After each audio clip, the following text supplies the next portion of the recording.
Hey, good morning, good afternoon, good evening, Infinite Crypto Cruisers. Hey there, folks. My name is Brad Varnell, and this is the Infinite Crypto YouTube channel. And today I am excited, man. This is the last Monday in 2024.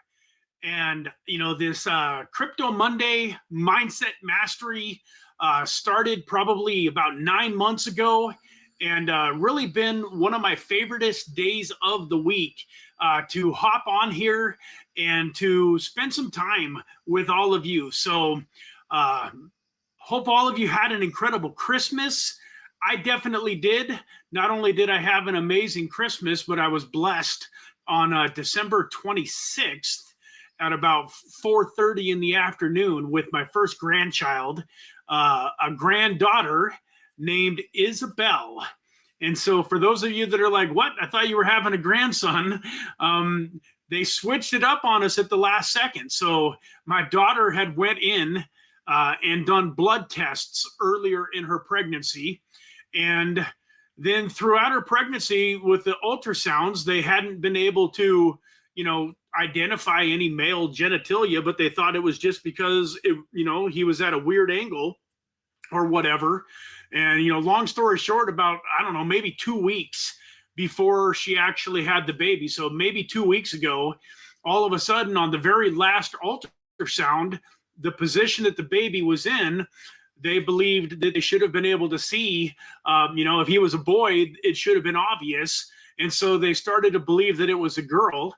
And sure enough, we had a beautiful baby girl granddaughter on December 26th, super, healthy and happy, all of her fingers, all of her toes, and just perfection. So this has been an extra special holiday for me, especially it was the second Christmas without my father, which still isn't easy, especially for me because my father and that side of the family, my dad, my stepmom, and, people that we used to spend the holidays with, it's just kind of has disbanded a little bit since my father passed away. We're not really, we spent the holidays with my wife's family, which, don't get me wrong, that was fantastic. Really enjoyed, spending time with my mother-in-law, my father-in-law, two of my sister-in-laws. And one of my sister-in-laws has a baby that was just born in July, so that's 6 months old. So, and my kids were there and so on and so forth. So anyways, I'm talking too much. I had a fantastic Christmas. How did you guys? How was everybody else's Christmas? Did you guys all have a good Christmas? Testing out this new camera. So I love the camera. It's definitely way better quality than the webcam or the computer camera that I was using. So when I tried this out last week, everybody gave me the thumbs up and said they liked the new camera. The only thing that I got to get used to is when I shift my focus from where the camera is down here to like look at the comments, it's a little bit more pronounced than it used to be. So you can kind of tell when I'm not looking at the camera, and I can't look right at the camera and read the comments and everything. So I'm going to go into the comments here and see how everybody is doing. Hopefully you guys had fantastic Christmases. If any of you had anything special happen on Christmas, feel free to, throw it in the chat. If any of you got a Christmas present that was just like, out of this world, something that you really wanted, maybe you didn't think you would get it and you got it, feel free to, put that in there. Today's live stream's a little bit more just kind of having fun and celebrating the fact that we made it through, 9 months or whatever it's been of these Crypto Monday Mindset Masteries. Definitely got a little bit of a message with my word for next year. But in the meantime, let's have some fun, enjoy, Infinite Crypto family. Thank you all for being here. So to start with, good morning, Eric. Man, I hope that you had an amazing Christmas. I'm sure it was. Your kids are at that age where just, everything is marvelous and they're amazed. And hopefully, they really had a great time. I know that they're young enough that they still are excited about Santa Claus coming. And so hopefully you ate all the milk and cookies that they left out for you. Hopefully you had a wonderful Christmas. Dave P. Hey, Dave, Merry Christmas, buddy. I hope you had a great Merry Christmas. And I also wanted to thank you for some of the picks that you've been putting inside of the Discord group, man. I'm really looking forward to doing some deeper dives on some of these AI agents and some of the tokens that you posted about in the Telegram.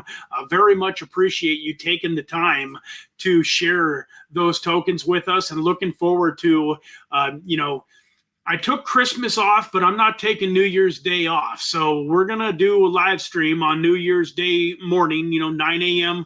Pacific Standard Time, as always. And, man, we're going to hopefully just, blow it out of the water, man. January 1st, first day of the year, first day of 2025, first new altcoins that we're going to introduce to the channel. And I'm excited. We're going to have a massive, massive live stream on Wednesday. So thank you, Dave, for participating in that. Make sure that you, show up if you can for that. And remind me if there's any tokens that I'm missing. Stay on top of me. Make sure that we get them all covered. Good morning, Daniel. I hope you and your family had an incredible Christmas. Appreciate you. Appreciate everything that you're doing for the channel. Keep up the good work. Mr. Deadwood, hello, hello. I saw a Twitter post.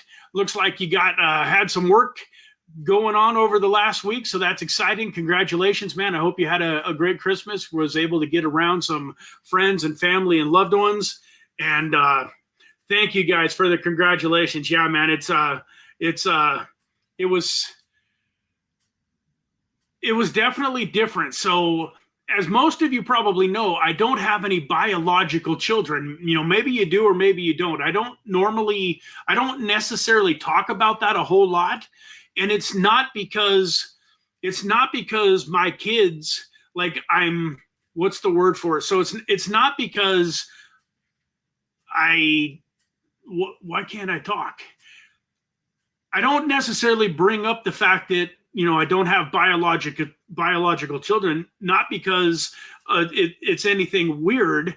It's just because the two kids that I do have are so mine that I forget that they weren't technically biologically mine. So, for those of you that don't know the story, when I met my wife, she had a 6-year-old son and a 9-year-old daughter. And unfortunately, their fathers were nowhere near in the picture. Unfortunately for my son, his father passed away when he was 5. And my daughter's father never wanted anything to do with the situation. So I became dad. And a few years ago, I legally adopted them. Both of them are, Joshua Varnell and Haley Varnell. And they're my kids. And I guess, I was raised in a household where when my mom and dad met, my mom had 2 young daughters. I think they were 5 and 8 or maybe a little younger than that. Maybe it was 3 and 6, somewhere in that ballpark when my dad married my mom, and then they had me. But, you know, those were my sisters, and I watched my dad, you know, raise my 2 sisters as if he was their dad. You know, he is dad. They both call him dad, and you know, he is dad. And so I don't really make the distinction, because to me, they're just my kids. But having said that, you know, not having any biological children, I don't know that exact feeling that parents have when you're in the delivery room and all of a sudden there's that baby. But I can only imagine the feelings that I felt and the crying that I did when my granddaughter was born. Man, I can only imagine what that must be like for you, you know, you parents out there. And I'm actually looking forward to experiencing that. So, you know, one of the cool things about my life is, you know, I was about 38 going on 39 years old when I met my wife, and she was 25. And so, you know, don't hate. But, you know, I was, you know, I was a little bit thinner and better looking then, had more hair. And long story short, you know, somehow I managed to, you know, talk this beautiful 25-year-old into going out on a date with me, and the rest is history. But having said that, so she's only 37, and she's really wanted to have children for a while. And I kind of was happy with the 2 that we had and thought, man, my son is 18. Turned 18 in July. So I'm like, well, you know, let's let them move out, and then we can just go enjoy life. We can vacation, we can do this, we can do that. But she's just had it on her heart that she really wants to have a baby, and she got me on board. So I'm hoping that here in 2025, at some point in time, you guys get to hear me announce that my wife is pregnant and that I have a baby. And I'm really looking forward to that day in the delivery room when that baby comes out and I get to hold that baby for the very first time and experience, you know, what a lot of you parents have already experienced. But like I say, if it's probably going to be even 10 times more powerful of a feeling than it was with my granddaughter. And I tell you what, man, I was emotional when I saw my granddaughter for the first time. And, you know, it was so cool looking at her dad, you know, my future son-in-law, her dad, just so totally mesmerized, you know, watching him hold her and just look down. And you're trying to talk to him and he's not hearing you because he's just so totally focused on his baby girl. It was a pretty magical moment. So, you know, please pray for me. So my wife has PCOS. I don't remember exactly what it stands for, but it sounds like it's harder for her to get pregnant than a normal woman.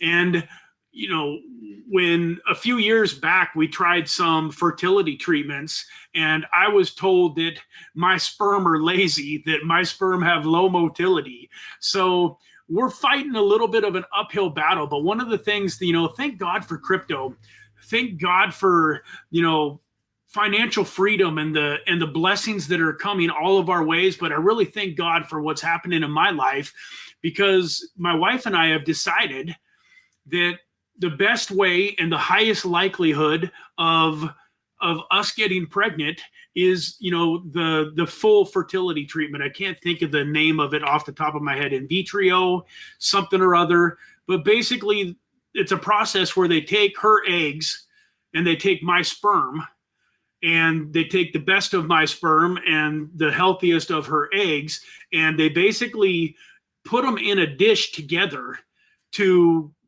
cause the impregnation of the egg. And then they take the egg and put it back inside of her.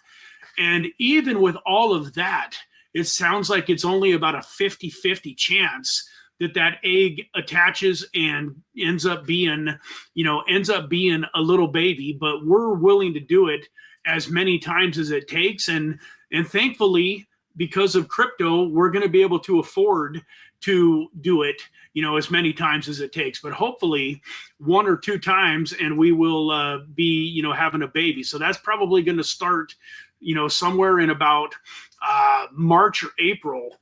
We're going to do the first round, and you guys are like, hey, it's like 8:30 and you haven't said a word about crypto. All you've done is talk about you. I'm sorry, guys, man. I just excited about 2025 and life and just everything that's happening. And I hope you guys are too. And that's, why we're going to get into the word of the day here pretty soon. But thank you all very much for listening to me and all of my baloney.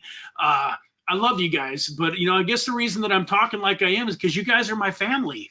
Like, it's not embarrassing to me to go to tell you guys, hey, my sperm suck.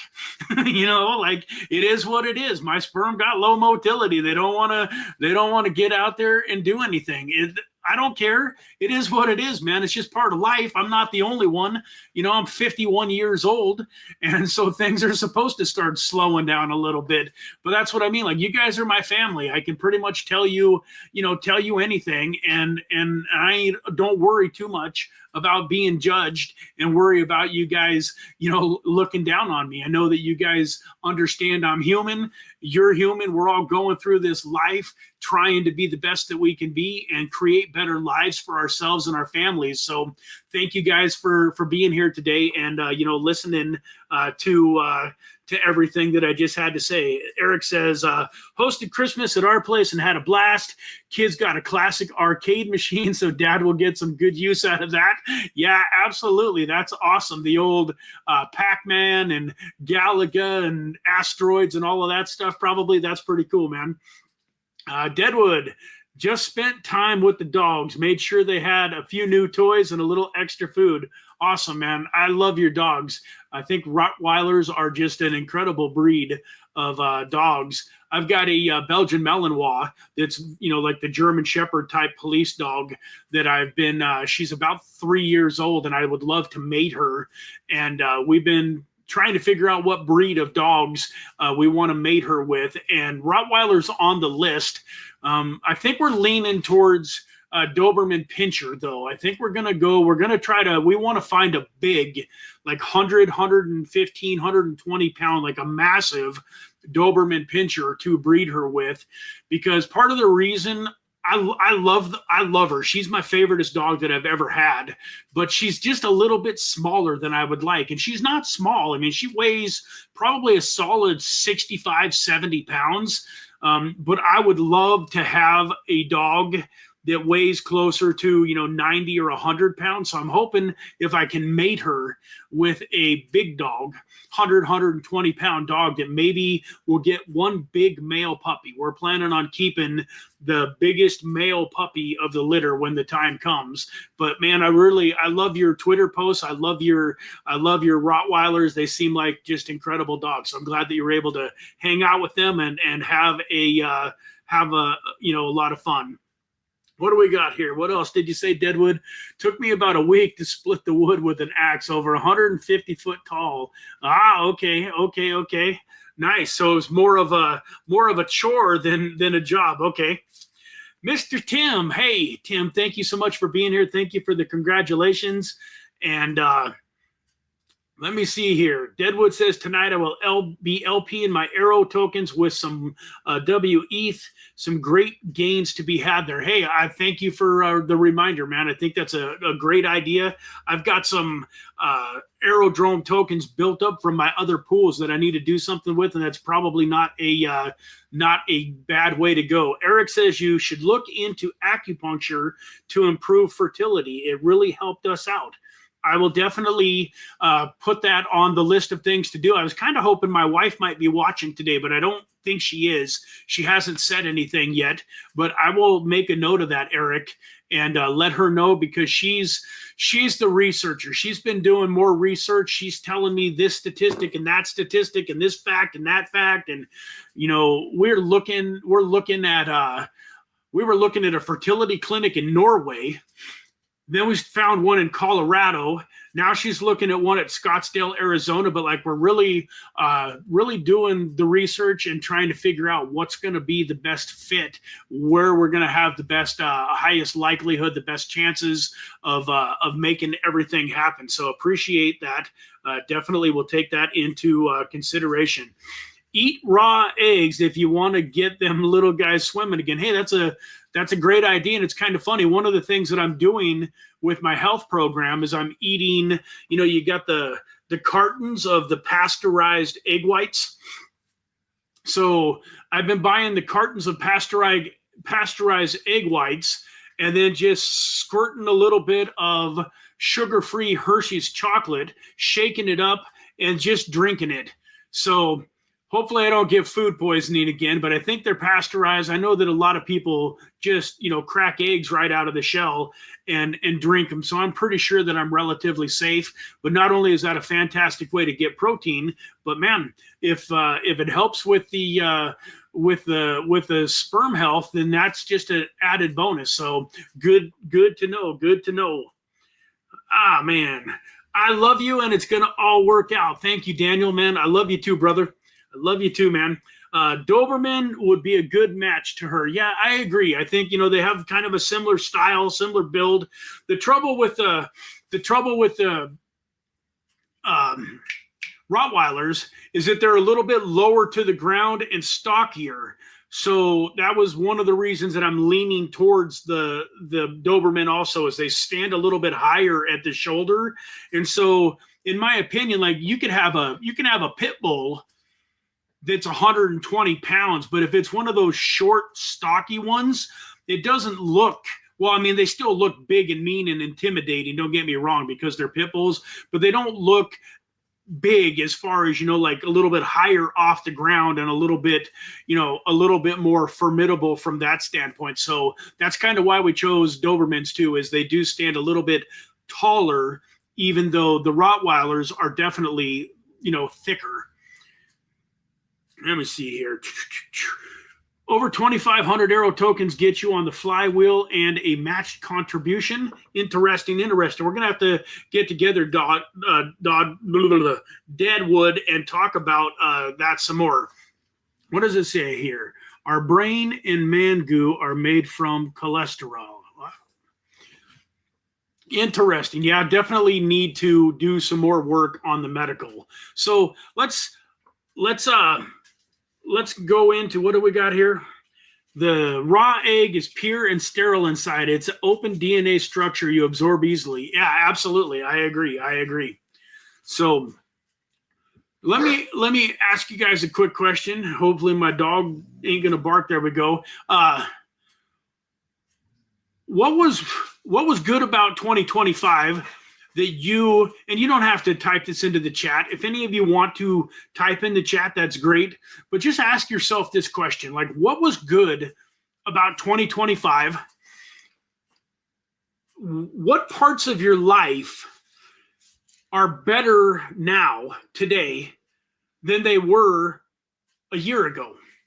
And, the reason that I ask that is I heard a really good story the other day that I think you guys will enjoy, and it'll kind of make my point. But I want you guys to think about, like, in other words, like the 51-year-old version of Brad Varnell is a pretty good guy. I'm happy with him. There's some things that I want to work on. There's definitely some things that I know need improvement, but I don't want to be the same Brad Varnell at 52 as I was at 51. And I want to be the same Brad Varnell at 53 that I was at 52. And the story that really illustrates my point and really hit home for me is one of my favorite guys, Ed Milet, was talking about when his son was about 8 years old. They would go to this car wash on Saturday mornings, and they would get the car detailed and and all of that kind of stuff. I think it was the type where they did it for you. They would take the car, they would pull it up, hop out of it while the people were cleaning it and washing it and everything. They would kind of sit there and do their thing and talk and everything. And long story short, there was this older man there that was always reading the newspaper. And, Ed Milet noticed that this guy was just there all day long, kind of reading the newspaper. And it went on for, months at a time. This guy was always there on Saturday, and Ed Milet would actually, they would get done with their car, they would go home, and then later that day, he'd be out to go grocery shopping or something and drive past and see the old man sitting there.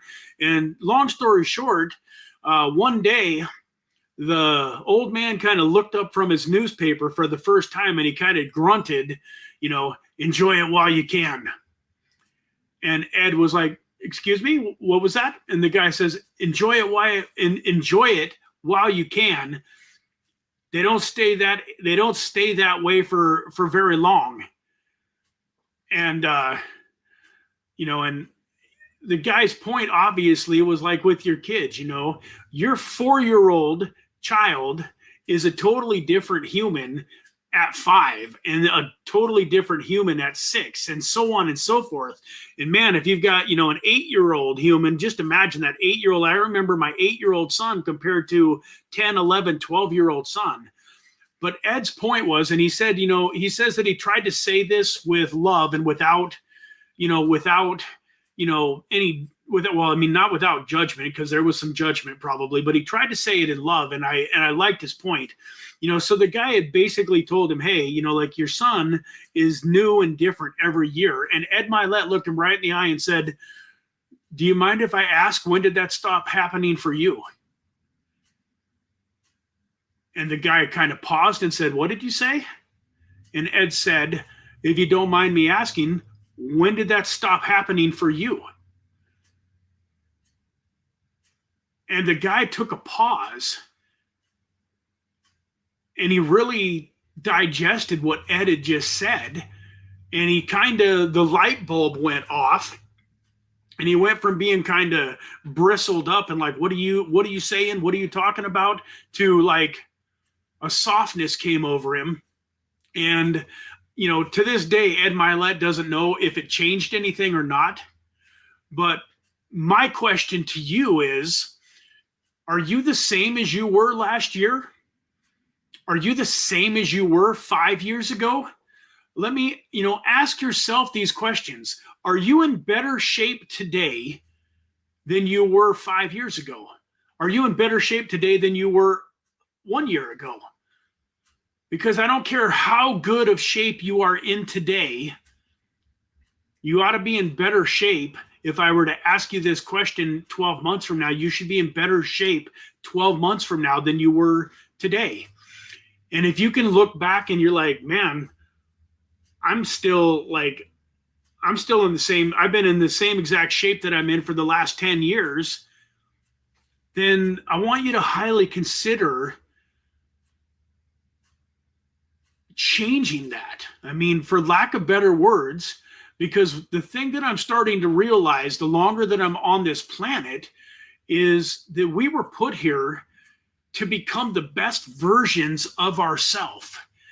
And that's one of the reasons, we always hear that saying, you're either growing or you're dying. There's no staying in the same place. And, most people agree that that's true. We're either, like even plants and animals, you're either progressing, you're either growing and getting better, or you're usually slowly deteriorating and dying. And my point is, if you are a guy that, I don't care if you work out 5 days a week, 2 hours a day, if that's what you've been doing for the last 10 years, and if you're in the same exact shape as you were in 10 years ago, then I would challenge you to, change something up. And so, the word of the year is going to be different for everybody. But what do I mean by a word of the year? So a couple of years ago, the word of the year for me was winning. Winning, just straight winning. That was my word. I hashtagged it at the end of all of my posts, hashtagged it on Facebook, and my saying was, all I do is win. Because I had gone through some challenges, I was going through some tough times in life, and I just wanted to program my mind to win. Another Another word that people, might use is energetic. There's a million different words. You can use excited. You can use consistent. There's a million different words. Everybody's going to have their own word for whatever fits in to your life, like abundant. For some of you, if you've been struggling financially for years and years, and it feels like you're never able to get over the hump and get out of the hole, maybe abundance is your word of the year. I'm not here to give you the word, but I'm just telling you that I'm going to have a word for me for this year. And I think it would be awesome if you guys came up with a word for yourself. But the whole reason for this word is this message is for everybody. Whether if you go back and look at the last 10 or 15 years of your life, and it's like Groundhog Day, and you literally, you just wake up, you brush your teeth, you put on your clothes, you go to work, you come home, you kick back in front of the TV, and you have a couple of cold beverages, eat some dinner, go to bed, and then do it all over again the next day. Or if you're a guy who wakes up at 5 a.m. and does a cold plunge and goes to the gym and is starting a new business and crushing life, wherever you're at on the spectrum, I just want you to remember that you will have never arrived. This life isn't about the destination. It's all about the journey. It's all about getting a little bit better every single day. And so I don't care how great of shape you're in or how out of shape you're in. There's room for improvement.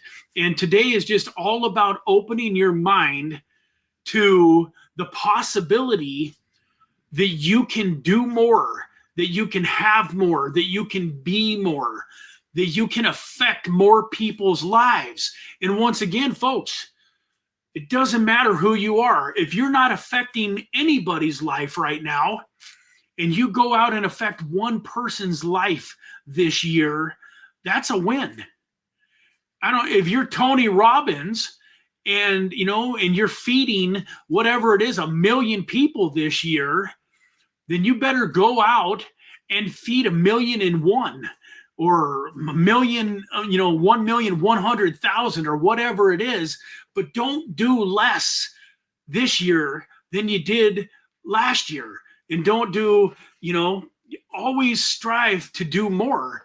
And what I found, folks, it sounds like a silly analogy, but I remember being a kid and I loved, building forts. But one of the interesting things, at least for me, whenever I would finish building the fort and kind of getting it all set up, it kind of lost the fun. Like, I didn't enjoy just going and sitting in my fort and chilling, doing nothing, looking out of my tree house down to the ground going, well, this was fun. Like, it was the building of the tree house that was the fun. And I found that the building of my crypto portfolio is fun. And so I don't ever plan on, it's like the people that, there's a lot of people out there that get a bad rap. They've got millions or tens of millions or hundreds of millions of dollars in money. And somebody will ask them, how much money is enough? And the right answer, folks, and this is a biblical answer too, it doesn't make you a rich, greedy person. The right answer is as much as I can make. Now, folks, I know that you got to temper that with being a good man or woman, and you don't do it at the sacrifice of your family and your relationships with your wife and your kids and so on and so forth.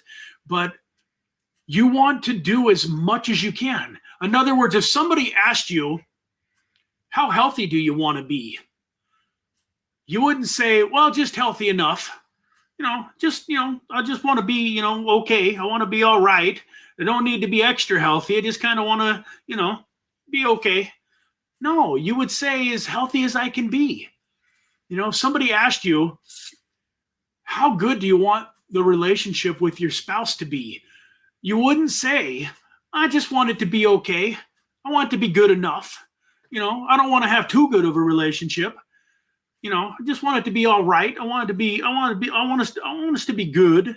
But, no, you would say, I want to have the best relationship possible with my wife.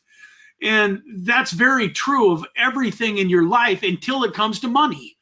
But how many people, if somebody were to ask even you, and you've probably said this to yourself, like if somebody asked you, hey, how much money is enough? How many of you are guilty? I'm guilty of it. I'll admit it. I'm guilty of it. Have said, well, I just want enough to get by. I just want enough to pay my bills and, not have to stress over, running out of money before the end of the month. If you haven't been guilty of that, if you've never said that, go ahead and lie to us in the chat. Tell me in the chat if you've never said that. Now, I shouldn't say that you're a liar if you say that, but in my opinion, 99.99999% of the population, if you ask them how much money is enough, are going to give you a mediocre answer. Like they don't want to sound greedy. They don't want to sound too ambitious. They don't want to sound too money focused. They want to just be just enough. I want enough.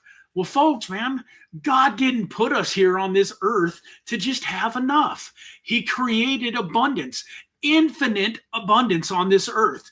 I mean, this earth has been around for thousands of years and we've never ran out of water. We've never ran out of food. There's still mining gold and silver to these days. The earth is infinite. People continue to populate it, but new technology comes around. Well, money is infinite too. And I want you guys to start having an abundance mindset. Somebody asks you, man, how much money is enough, Eric? You just told me that your crypto portfolio was $1 million, but that you're still working hard at investing it. How much is enough? I want you to tell them as much as I can make, as much as God gives me. And create that abundance mindset. But the reason that I bring this up is because, once again, in every area of your life. So don't be complacent in any area of your life. There's some of you watching this that probably, like me, really need to start taking your health seriously, because it is very true that all of the money in the world is worthless if you don't have your health. I mean, if you can't enjoy the money, then what is the point? So there's a lot of people out there in their 20s and their 30s and their 40s that blow their health to heck, end up overweight and out of shape and on the verge of diabetes and strokes and heart attacks and stuff to build up the money. And then every single one of them would give away all of the money to be healthy again. And so I do really love this new generation of athlete entrepreneurs. Like I love the Andy Elliott's of the world and the Ed Milet's of the world. And even if you look, Myron Golden, and if you go, like, I don't know about you guys, but I don't watch any fat people on my podcasts. The podcasts that I'm watching, another guy that I love, Dan Martell, go look him up, man. And then try to find somebody that's 45, 46, 47 years old that's in better shape than him. Go take a look at Ed Milet. Try to find somebody in better shape than him at 53 years old. And so the only fat guy that I watch is a guy that ain't going to be fat any longer, that's working on it, and that's me. So, but I look at me even, and I'm like, if you had the choice between a super fit, really energetic, 45, 50-year-old guy that was also crushing it in cryptocurrency and, in all of that kind of stuff, like, who would you rather watch? Well, I mean, I would rather watch the fit guy. Shit, excuse my language. I'm here. I'm imploding my own channel. But I'm trying to tell you guys, that's why I really believe that the number one thing standing between me and being one of these guys that I really look up to and that I want to be, the only thing standing between me and having an audience like Ed Milet and having, the fan base and having the respect and stuff of his peers, getting invited. I guarantee you, I haven't been invited to go speak on very many stages. Part of it is because of my appearance. I guarantee you that when I get fit, when I'm 190, 180, 100, 200 pounds, whatever it is, and I'm in good shape and I'm ripped, and you can tell that I have the discipline in my life to win with my body, because that's the other thing, folks. People can look at you, and if you're not winning with your body, it's very hard for them to believe that you're winning in the other areas of your life. So I don't want to preach too much on this topic, but I've found, like, if you're a realtor and you're having trouble selling as many houses, listing as many houses, but you're walking around 30, 40, 50, 75 pounds overweight, if you lose that 30 to 75 pounds and get fit and healthy, you're going to make way more money as a realtor than you were as an out of shape realtor. And this goes for just about any area of your life. If somebody gets on the phone with me and I'm trying to show them how I can help them take their $1 million and use it to make themselves $10 million, one of the things that they're going to be judging me, even if it's only subconsciously on, is they're going to judge me on, like, hey, if this guy doesn't have the discipline to put the right things in his mouth and to go move his body on a regular basis, why would I trust him with $1 million of my cash? And so on and so forth. So once again, guys, I think you're good to be watching me, because at least it's on my mind. Like, you guys know that I'm working on it, that it's not something that I'm just content with being overweight and out of shape. And, and if you're content with being overweight and out of shape, then this conversation is going to make you uncomfortable, and that's okay, because I ain't here to sugarcoat things. They say your real friends will tell you what you need to hear, not what you want to hear. And I'll just be brutally frank with you without cussing. If you're overweight and out of shape and you're just okay with it and think it's all right, that's a bunch of baloney. It ain't. You're affecting way more than yourself when you're overweight and out of shape. You're affecting your kids. I saw something the other day. Once again, I don't know if I'm going to offend some people here, but I saw a post on Facebook that said, "Why do parents let their kids get fat?"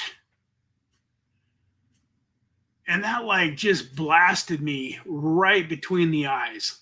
Like, seriously though, why do parents let their kids get fat? It's crazy. I've got a son that is in pretty good shape. He's thin, but he's not athletic. He's not healthy. He can't run for 30 seconds at full speed and he'd be bent over dying. My daughter has had a little bit of trouble with her weight, but she's working on it. I look at myself, I'm like, man, I didn't set a very good example for my kids. And that's one of the reasons that I'm looking forward to having a child at this point in my life, is because, I'm going to raise a robot. Don't get me wrong. He or she is going to have the emotion. They're going to be good people. They're going to cry. They're going to laugh. So when I say a robot, I don't mean, emotionally, but they're going to, from a very young age, they're going to be taught to eat healthy.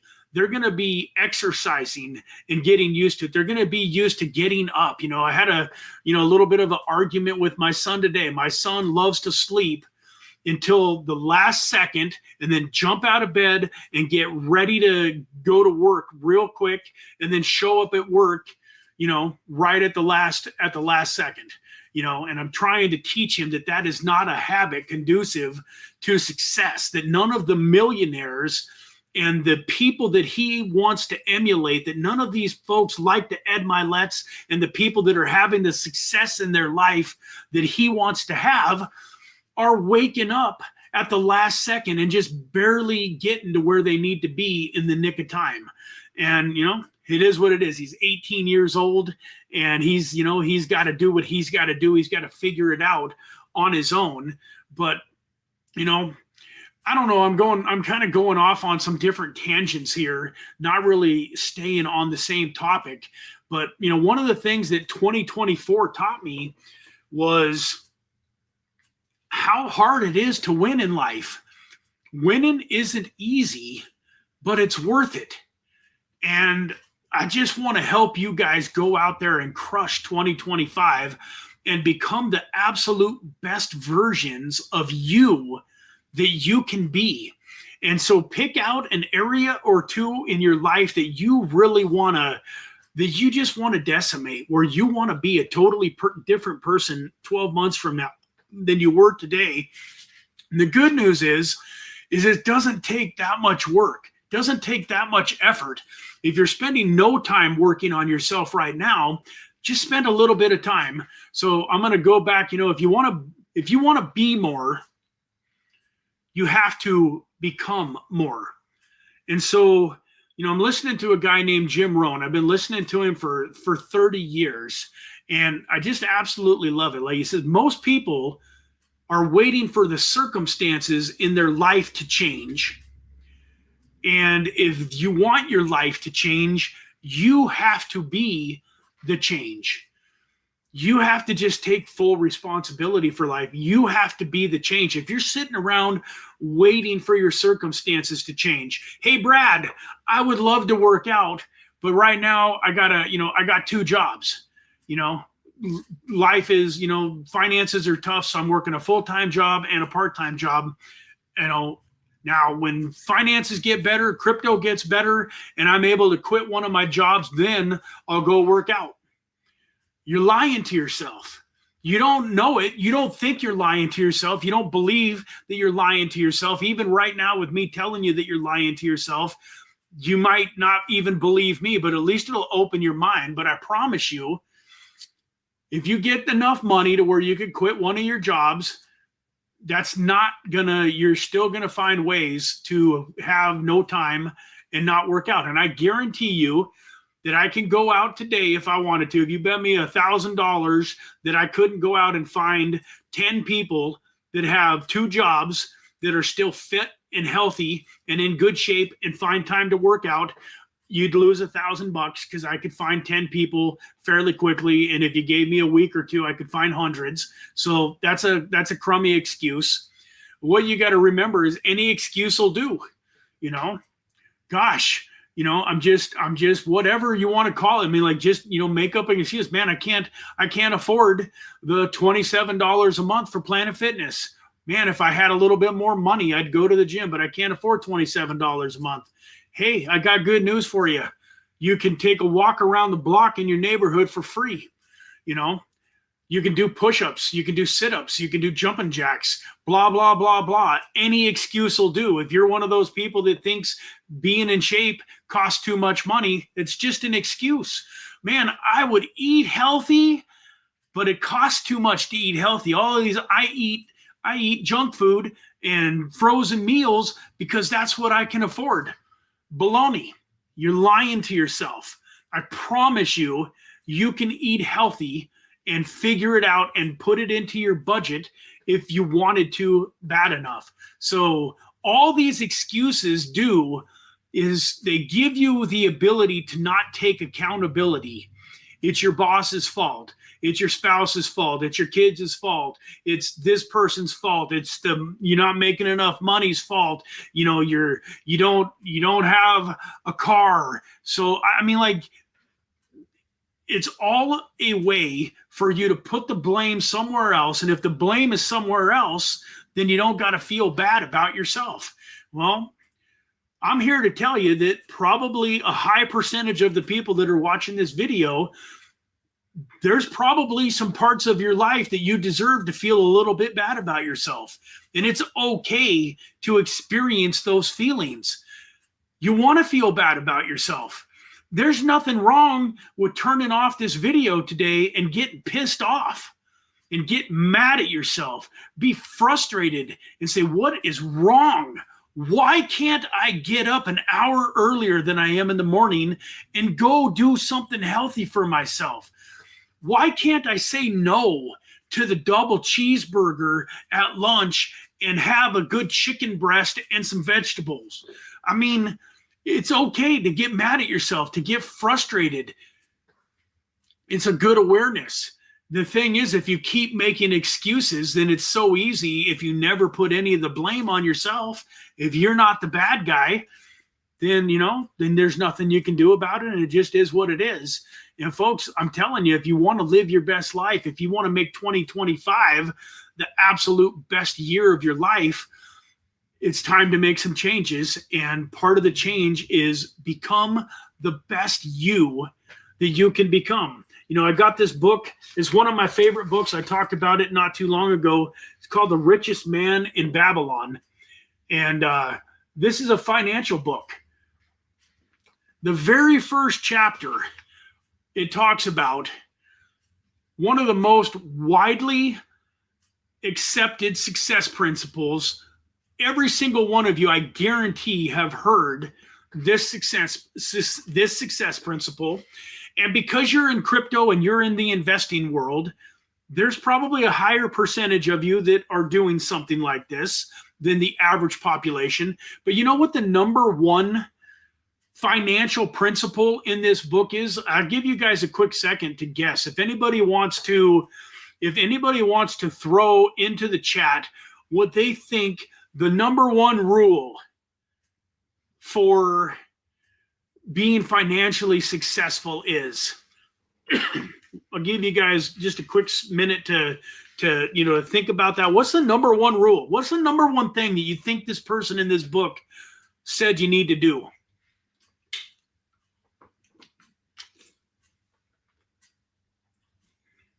And let me ask you this. If you think you're doing this thing already, I haven't said what it is, so nobody seems to be putting anything in the chat that I can see. Let me ask you guys this. If you believe that when I tell you what the number one thing to do is, if you believe you're already doing it, throw a 1 in the chat. No, Dave, that's a good guess, but this is an actual action. This is a financial action. What you do with your money. So it's not an attitude. It's not a, something. It's not a mindset necessarily. It's an actual activity. It's an actual action that you do, whenever you get a paycheck or whenever your, salary hits your bank account, or if you're in sales and you get a commission. It's the first thing that you do when you get paid. All right, well, I'm not going to make everybody wait forever, but it's such an easy thing. The first thing to do is remember that a part of all that I earn is mine to keep. And the success principle, number one success principle, it gets talked about a lot in this book.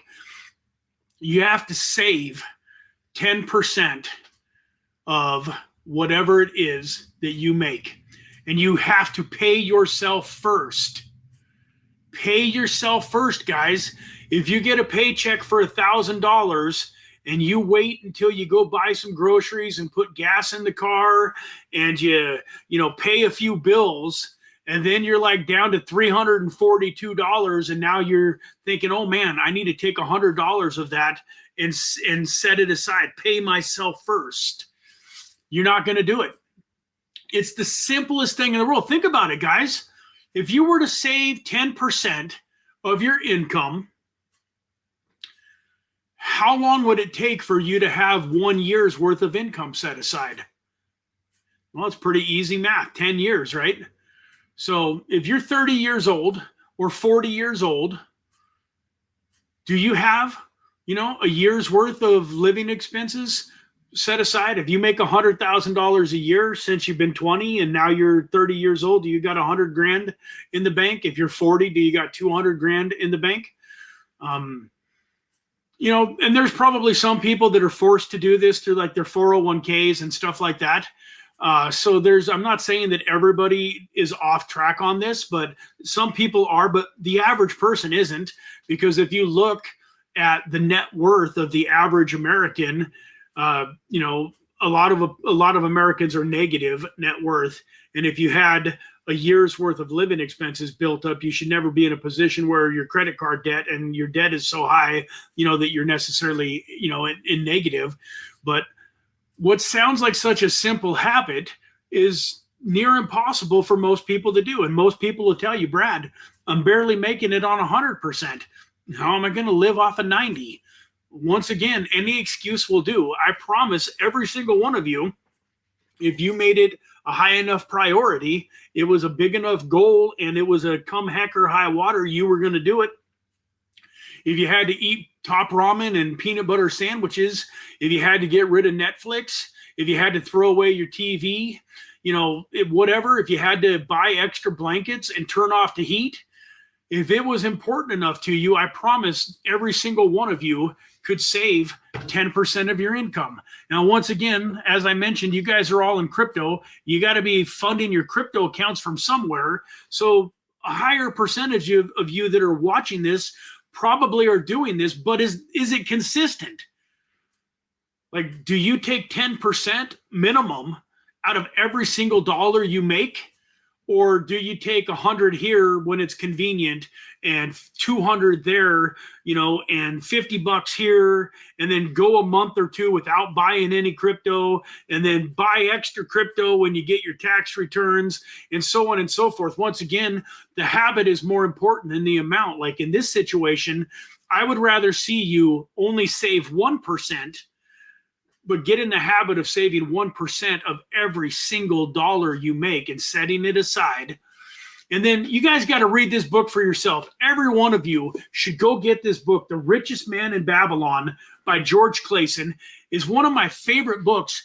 Part of the reason that I love it is that everything is told in parables. It is told in stories. So it's technically a fictional book, but it's still one of the most self-help and incredible books on finances that you'll ever see. So, step 2, I don't want to give away the whole book, but once you're saving the money, what do you do with it?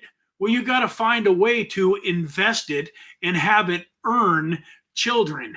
In the book, it talks about you teach your gold to earn more gold that earns more gold that earns more gold. So you teach your money creates children. And then your children create children who create children who create children. And then at some point in time, you can start spending the money that's coming in and never affect the nest egg, never affect the original. So rule number 1, that 10%, it never gets spent. You don't save up, $1,000 a month for the next year, and then all of a sudden you have a little bit of a family emergency, so you take it out and you spend that 12 grand. You don't take that 12 grand and go have a family vacation with it. So the habit of saving the 10%, critical, but if you don't do the right things with the 10% once you've got it saved, then you really didn't accomplish anything either. The true path to wealth is to save that money, invest that money, and then take the money that money makes and invest it, and so on and so forth, until you have enough money to where you have your freedom. And now with cryptocurrency, we're in a position to do that much, much quicker. But even in the example that I gave you, when I said, how long does it take if you're saving 10% of your income to actually have a year's worth of income set aside? And I said 10, but that's not true. Because if you're investing your money and you're compounding it, so folks, like say, if you want to do, the math real quick, if you got $1,000 and it's making 10%, the first year, 12 months later, you would have, call it $1,100. Now the second year, you make $110 in interest, because now you're compounding the whole 1,100. So now your 1,100 plus 110 turns into $1,210. The next year, that 10% on that is $120 roughly. So now you add 120 to your 1,210. Now you're at 1,330. Now you make $130 in interest. So now you're at 1,330 plus 130 is 1,460. And long story short, you're basically doubled your money. Your 1,000 goes from 1,000 to 2,000 in about 7 years. So theoretically speaking, you don't even have to save 10% for 10 years to have a whole year's worth of surplus built up. You can actually do it in more like 7 years. And then the good news is in crypto, you can do it in 3 months potentially, and so on and so forth. But it's all about, creating that habit. But the biggest point that I wanted to say is, like, how do you know that? Like, if you've never heard that principle of pay yourself first, I guarantee you, Eric said it right here, pay yourself. I guarantee you, Eric did not figure that out all on his own. Somewhere along the way, he read a book or was part of a financial education that taught him to pay himself first. How did I figure out that ice baths were good for my body cardiovascularly, to build up the brown fat, so we've got brown fat in our body, we've got white fat in our body. The brown fat is actually a healthy fat.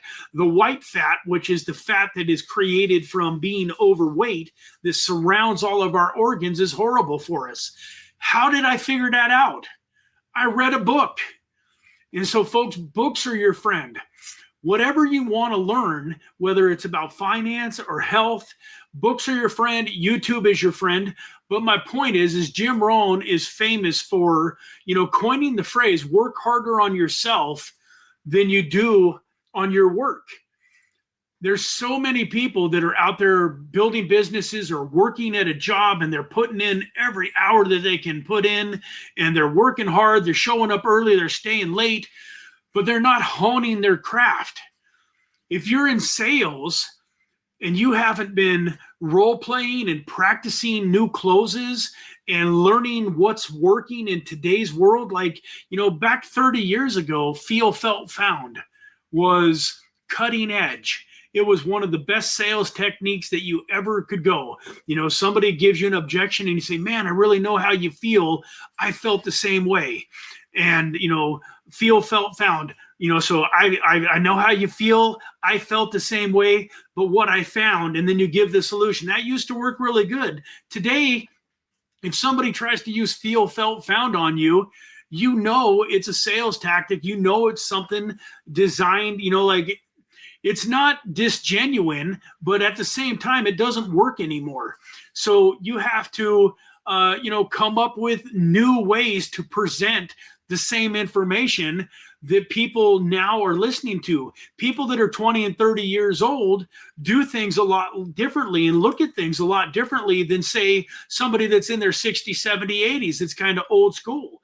So my point is, folks, the whole point of this whole video is the best way to have what you want out of life is, once again, you have to become the person.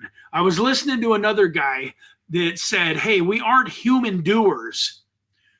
We're human beings. And the fact of the matter is, you have to be something before you get the something. You have to be the person before you actually get the thing. You have to be. So you don't get rich and then become an abundant mindset kind of person. You have an abundant mindset. You become a wealthy person long before you actually ever get the wealth. Same thing with health. You become the healthy person long before you actually become healthy. It's in the becoming of the healthy person that then takes over. It's kind of like, can you imagine, folks, if you had a great big huge steel drum, a great big 50-gallon steel drum, and you wanted to fill it up with water, but you had to, the way that you were going to fill it with water is you were just going to turn on a faucet to where it just dripped. Can you imagine, just imagine, drip, drip, drip, drip, drip. Imagine how long it would take that steel drum to fill up. Well, the good news and the bad news is you need to be the steel drum, and you need to have the drip. the drip, the drip. What's happening with most people in life is they want to go just turn the garden hose on full blast and shove it in that steel drum and try to fill up the drum as fast as they can. And what ends up happening, that steel drum is a little rusty, and it's got some weak spots here and there. It's got some bad habits. It's got some things going on in life, and you blow out the side of it. So all of a sudden you think you're doing great. Your steel drum is filled up, 3 feet high. And then all of a sudden, because of the pressure and it's growing too fast and everything is happening too quickly, some of the bad habits come to the surface, all of a sudden it springs a leak and all of that water goes out. So now you go out there and you spend a little bit of time patching up the leak, and then you put that fire hose in there again, and man, you're blasting away. Looks like everything is going good. You're building up some good water. The next thing you know, something else happens. And so I'm not telling you that you can't get to where you want to be faster in life than the average person, but the way that you do it is by becoming the person. And so my point is that little drip that seems so insignificant, that seems like it's not even filling the gallon, like you can literally go out there a week later and there's this much water in the bottom of the drum. Like you can still see the bottom of the drum through the water a week after this stupid faucet is just dripping in there. But my point is, folks, those little drips of water, that's a habit. That's drink my gallon of water, drip. Went to the gym today, drip. Did my cold water plunge, drip. Read my 10 pages in a good book, drip. If you can get those habits set in your life where you're just doing these seemingly insignificant things, like you go grab this book and you read 10 pages of it today, are you going to be any different tomorrow? Probably not. But if you go read 10 pages of a good book like this every day for a year, that's 3,650 pages. And say books average 200-300 pages. So you will have read, 10, 15, 20 books. Do you think that might make a difference? Absolutely. Absolutely. If you go do the gym today for half an hour, whatever you go to, you're going to wake up in shape tomorrow? No. We all know this, logically speaking. I'm not telling you guys anything that you haven't heard before that you don't know. But at the same time, if you're not doing these little daily disciplines yet, you got to ask yourself, why not? And figure out what it's going to take to do it. So we've been going for an hour and 15 minutes. We could talk about this subject all day long. And we'll be right back at it. I guess it'll be Monday, January 6th will be the next time that we're doing a Monday Mindset Mastery. I'm excited. We'll have, enjoyed the new year, had New Year's Day, and be looking forward to having an incredible Monday Mindset next week. So for now, let's finally get to the word. I don't know if you guys have thought about your word, but for me, that's why I talked about this. I told you guys when I'm talking to you guys, a lot of times I'm talking to myself. So my word for 2024 is going to be consistency, because I'm like the guy using the fire hose to fill up the barrel in way too many areas of my life. And so consistency is going to be my number one word. When I decided that I was going to do the ice baths, so that I was going to do the cold water immersion, took me a few days, but I finally, once I did it, which was 5 days ago, I've woke up and every single day I've done my cold water immersion. Today was the first time that I'd been to the gym in a while.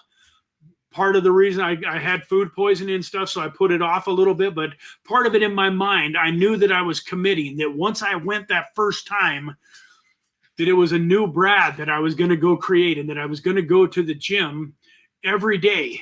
And if for some reason something happens, the gym's closed, or I don't do a gym, I'm committed to physical activity, exercise. If it's a walk around my neighborhood, whatever, I'm committed to physical exercise 7 days a week. You know, some of the other things that I'm going to implement is I'm not going to be eating past 8. What else? Yeah, you know, like this. I'm going to get back to reading my book. I'm the guy, I'll read, you know, an hour a day for a month, and then I won't read for 2 months. So, you know, definitely I am not here telling you guys that I've got it all figured out. The reason that we're doing these Mondays is just as much for me as it is for you guys. But I'm telling you, I would rather you read 10 pages every single day for the rest of your life than to get excited and read a book in one day and then not read a book again for 3 months, and then get excited and read a couple of books and then not read again. I promise you the habit, 1 page a day is going to be better than a book, you know, every once in a while. And same thing with the gym. Like, you tell me, you show me a guy that goes to the gym for 2 hours on 1 day a week, and you show me another guy that just works out for 15 minutes every single day, I guarantee you the 15-minute is going to be in better shape at the end of a couple of years than the guy who goes for 2 hours once a week. Because the discipline of going, for one thing, the guy that's going for 15 minutes, after a while, he's going to realize it's ridiculous to get up, put on his gym clothes, drive all the way to the gym, get into the gym, and then leave after 15 minutes. So for one thing, once he's got the habit established, though, and going is no longer the question. Like, I'm not committed to necessarily any specific amount of time at the gym, but I've found myself, no matter, like, if I'm not in the mood to go and I put on my shoes, I put on my clothes, and I go to the gym, like, once I'm there and I go, okay, you fulfilled your commitment. You came to the gym, you're here. So just work out for a couple of minutes and then you can go. You technically, by the, you know, letter of the law, you technically kept your commitment to go to the gym today. I've never once done that and then left after 2 or 3 minutes. Like, literally, who's going to do that? Once I'm there, I'm like, well, you might as well here. You might as well, you know, go hop on a treadmill, do a little bit. And the next thing I know, half an hour, 45 minutes later, I leave the gym. Like, I've never gone to the gym just out of the commitment of it and then not worked out. But even if you did, I'm telling you, like, if you got dressed, you drove all the way to the gym, you clocked in, you said hi to them, you went over and walked on a treadmill for 2 minutes, and then you headed out to your car, that's still way, way, way better than the guy that's sitting at his desk going, man, I was going to go to the gym today. I said I was going to go to the gym today, but I'm just going to start tomorrow. I promise you, you're better off than that guy. So with that, folks, thank you very much for being here today. Once again, it's been an incredible 2024. I'm excited to share tomorrow on the Trader Tuesdays live stream with you. It's going to be our last technical time here in 2024, but then we're going to get to see each other the first of the year too. So what an incredible few days that we have here. I look forward to seeing you all tomorrow on the Trader Tuesdays. And man, once again, just thanks for tuning in. I appreciate each and every one of you. I appreciate you taking some of your, you know, most valuable asset in your time and spending it with me. So hopefully you had a good time. Thank you for all of the congratulations and everything for my baby girl granddaughter. I love you all, and we'll see you tomorrow. Take care.